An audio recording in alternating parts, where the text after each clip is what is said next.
This is a shot you must have. Can everyone push this ball properly right now? Let's do it once. When he serves like this,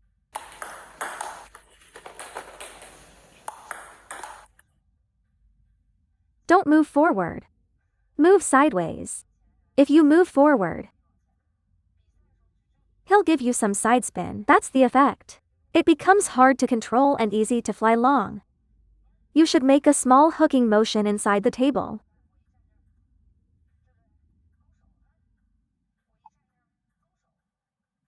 Because when you have this shot, for balls on this side, balls going to the sideline, he can't reach them with just one big step. He definitely can't. He has to go around this angle, but if you push it here, he can step across directly. If you push it normally, I'll just take a bigger step, and I can get there. But if it's on the sideline, this ball is out of reach for me. Just like a left-hander serving to us. I have to run like this to reach it. Yes, going around that angle. Running to the outside of the table. Only then can I reach this ball. So what's the effect of this shot? Don't let him stand still and hit you. It serves the purpose of moving him. It's extremely useful in doubles. Opponents often have no reaction. He stands here to serve. First ball. After he serves and you push, the second player can't even get in. The ball is already gone. So it's especially useful in doubles.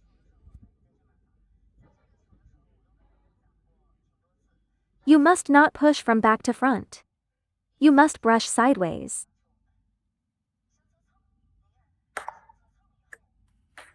This is like adding an insurance.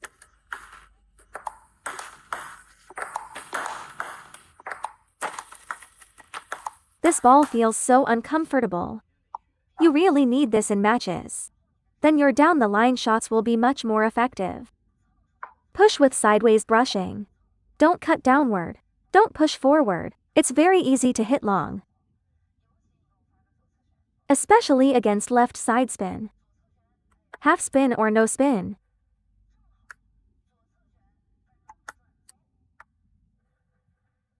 Got it?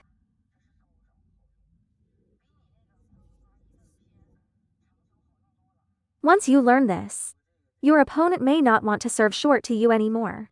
Now let me explain the racket angle for this push. For forehand push, most amateur players come in with a flat angle. But you should come in more upright.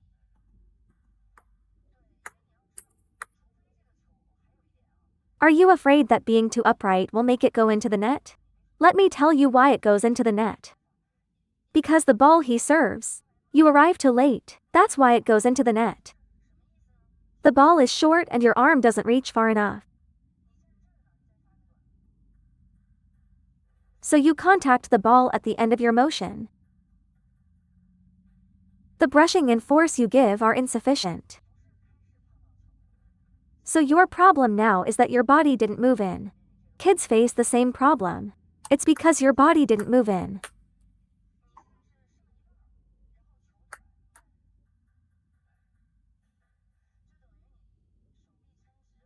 At the correct contact point for this ball, your arm should be bent. You contact the ball first, then extend your arm. If you finish the motion and then touch the ball, that definitely won't work. The first reason is footwork, because when he serves, you are standing still and your anticipation is slow. This happens very often. Move your body a bit more forward. Reach your hand a bit further in. Let your center of gravity lean forward. Only then can you get on top of this ball. So what's the second reason, everyone? Because once you stand the racket up, you stop moving forward. Look at this kind of half spin or no spin ball. If you stand the racket up and go straight down, that's wrong. Against this kind of half spin or no spin ball, even with the racket upright, you still need to push forward. See, upright racket but still sending it forward. A lot of people, once they stand the racket up, they just chop straight down. Only when it's flatter do they move forward. That's incorrect. Because this ball isn't side spin top spin. Side spin top spin goes straight downward. For half spin or no spin, with some backspin mixed in. You can't just stand the racket up and chop straight down. Even with the racket upright, you still need to push forward and downward. If you go straight down, there's no forward momentum and the ball will go into the net. So your racket angle can be a bit flatter or a bit more upright, as long as you still move slightly forward. The pushing direction is always this angle. Forward and downward. It won't be this angle. And it won't be that angle either. I use this racket to demonstrate. It's not about applying force upward, and it's not downward either. Why do your pushes go high?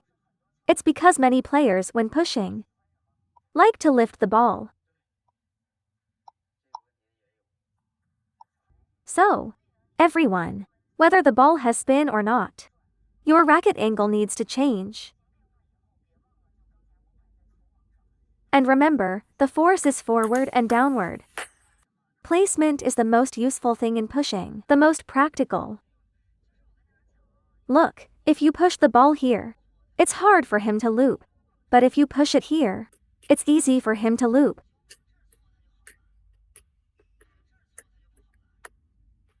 You must have placement awareness. So a key point here is, when you push this ball, don't always push it right into your opponent's comfort zone. When pushing, you must probe your opponent's weaknesses. Look, on the first push, I give him one to the forehand. He loops it well, then I give him one to the middle. Okay, he handles the middle with his backhand. Then I give him one to the backhand side. Okay, both forehand and backhand are fine. Only the middle is a problem. You should remember that. Then try a half-long ball. To the middle. It feels awkward. Then I try the sideline.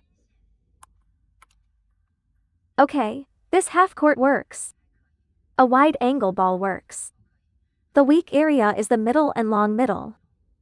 See, with just a few pushes, you can probe your opponent's strengths and weaknesses. Because some players may have a 2000 level forehand, but only a 1600 level backhand. Even if both wings are good, the middle may not be. Even if the middle is good, the sideline may not be. The half-long ball may not be good either. No one is perfect. Those who are perfect aren't around us anymore. They're all representing the country. So placement in pushing is very important. How do we make the placement feel uncomfortable for the opponent? Look, if you push like this, he knows it's going to the backhand, right? If you push like this, he knows it's going to the forehand. It's your racket angle. That makes it too easy for the opponent to read the placement. So don't open your racket angle too early.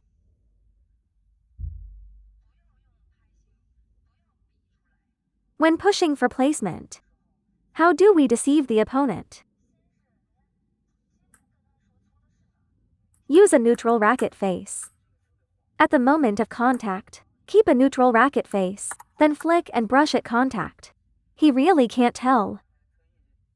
Before you hit, this moment gives nothing away. Even if he can tell, his reaction time will be slower, so it's easy to pin him down. This is a skill. Alright, let me do it again. Serve it a bit to the middle.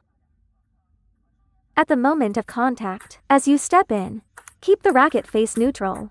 See, right at contact. I make a last moment adjustment to go cross court. This way, you can gain an advantage already in the pushing rally.